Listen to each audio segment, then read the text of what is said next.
Pieper surprises us again. He places the root of activism in Acedia, in depression, one might say. It is generally believed that activism leads to depression, to burnout. Rather, and Pieper is quite right, activism is a symptom of a depression already there. It is that non-stop working comes from the refusal to be authentically human.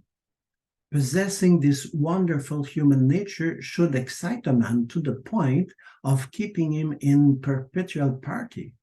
But the activist makes it a reason for sadness. Idleness, taken strictly, I explained it in the previous pill, rather than inaction, is intense activity, but an empty one, an activism that leads to no positive result, which does not result in any leisure. The idleness thus understood, this activism, results from a malaise.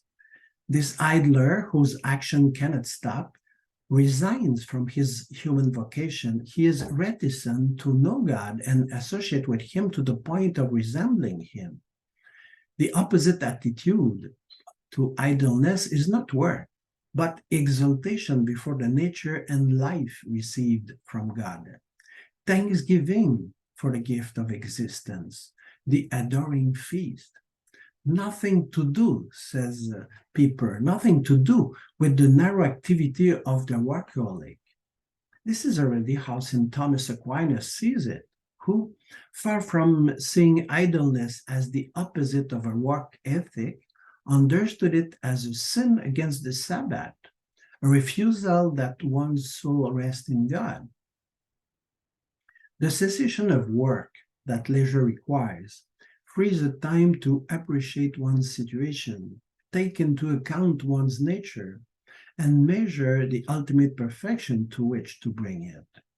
This presupposes a satisfaction of what one is, a joy of being to which the activist precisely is closed, feverish that he is to change his situation.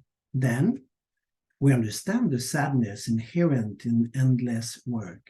This strange sadness, so little understood that everyone has forgotten even its name of Acedia, and which turns into anger as soon as someone cares enough about an activist to urge him to stop a little, to have a good time.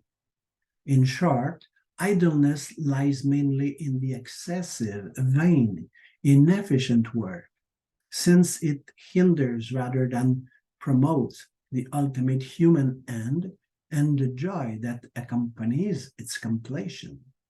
Idleness and acedia sink their roots in the inability to leisure, and ultimately in the dissatisfaction with what one is. Idleness, says Pieper, idleness and lack of leisure belong to each other, while leisure is opposed to both. Therefore, you understand that leisure cannot be identified with every break from work. Stopping gives the opportunity of leisure, but actually giving oneself to leisure presupposes a psychic disposition quite rare today. More generally, every break is assigned to rest when it is not wasted on loitering, playing, or worse in orgy, the consolations of the total worker.